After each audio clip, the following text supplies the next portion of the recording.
Most people believe the world is governed by laws, systems, institutions, and truth. That belief alone tells you how little power they actually have. The real currency of control is not force, it is not intelligence, it is not even money. It is perception. Whoever controls how events are interpreted controls how people behave, and whoever controls behavior controls outcomes. This is not philosophy. This is observable reality. Politics, markets, religion, branding, social hierarchy, influence, status, fear, hope. All of them move not on truth, but on framed truth. This is perception management, the invisible architecture beneath modern power, and once you see it, you cannot unsee it. Before we proceed, if you like this kind of content, kindly pause, take a second and smash the subscribe and like button. Let's continue. The invisible engine. Human beings do not experience reality directly. They experience meaning. Your nervous system is not designed to ask, what is objectively true? It asks, what does this mean for me? That single question is the vulnerability every power system exploits. Two people can witness the same event and leave with opposite conclusions, not because reality changed, but because perception was filtered differently. This is why facts rarely change minds, because facts do not override identity, fear, or narrative. Perception management works by controlling context, framing, repetition, emotional anchoring, authority, signaling. Once these are set, logic becomes optional. That is why people will defend ideas that harm them. That is why crowds can be steered without coercion. That is why mass belief often survives direct contradiction. Truth does not rule the world. Interpretation does. Perception versus reality. Reality is neutral. Perception is selective. Reality exists in totality. Perception exists in slices. Power lives in choosing which slice is visible.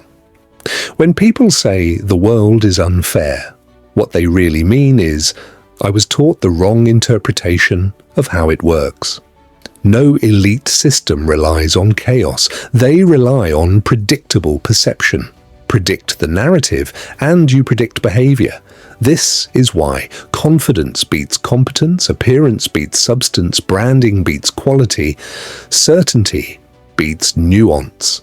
Not because quality doesn't matter, but because it only matters after perception opens the door asterisk.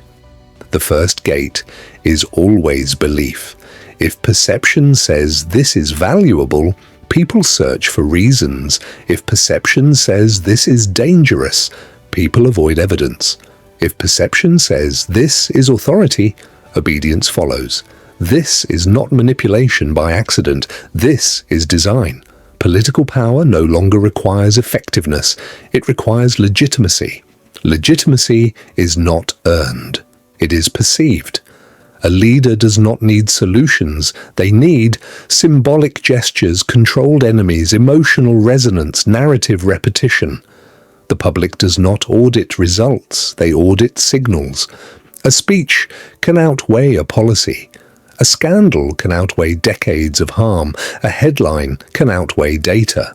Why? Because perception answers emotional questions. Who is on my side? Who is dangerous? Who represents order? Who gives me meaning? Once those answers are installed, logic becomes noise. This is why politics feels theatrical.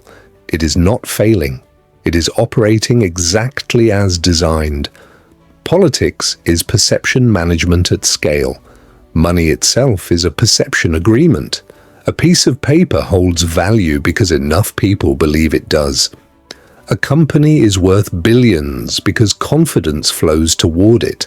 A market crashes not because reality changed, but because belief shifted. Price is not value. Price is perceived future confidence. This is why bubbles inflate, fear spreads faster than facts, hype creates wealth, silence destroys it. Smart money understands this. Dumb money denies it. Markets are not rational, they are emotional systems pretending to be logical. Those who manage perception, control narratives, leak information selectively, frame risk as opportunity, frame losses as long-term vision. Those who don't are reactive participants inside someone else's story.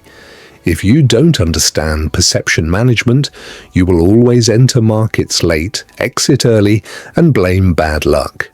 A brand is not a logo. It is not a product. It is not even a promise. A brand is a mental shortcut.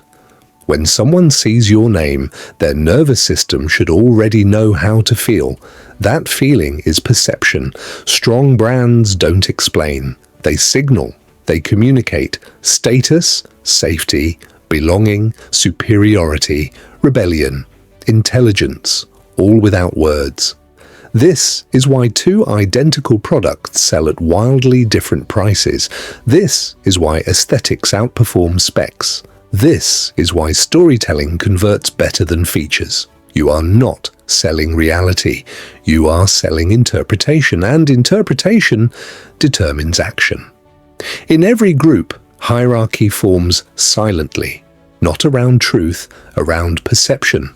Who speaks with certainty? Who hesitates? Who reacts emotionally? Who remains calm? Authority is not assigned, it is projected and accepted. People follow those who appear composed, decisive, self-anchored, emotionally regulated, not necessarily those who are right. This is why emotional people are easier to manipulate.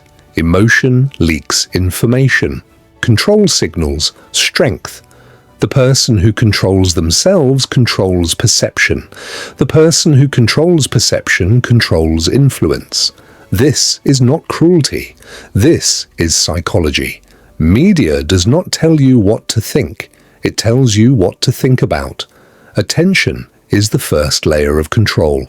By selecting which stories repeat, which stories disappear, which emotions are amplified, which frames dominate media shapes collective perception before logic ever enters. Silence is as powerful as exposure. Absence creates ignorance. Repetition creates belief. This is why outrage cycles exist. This is why fear sells. This is why calm truth rarely trends. What you see repeatedly feels real. What you never see feels irrelevant. Perception management is not censorship. It is curation. The most dangerous position is not being manipulated. It is not knowing you are. Unconscious people believe their opinions are original, their fears are rational, their desires are personal. Most of them are installed. When you do not manage your perception, you inherit someone else's. You live inside.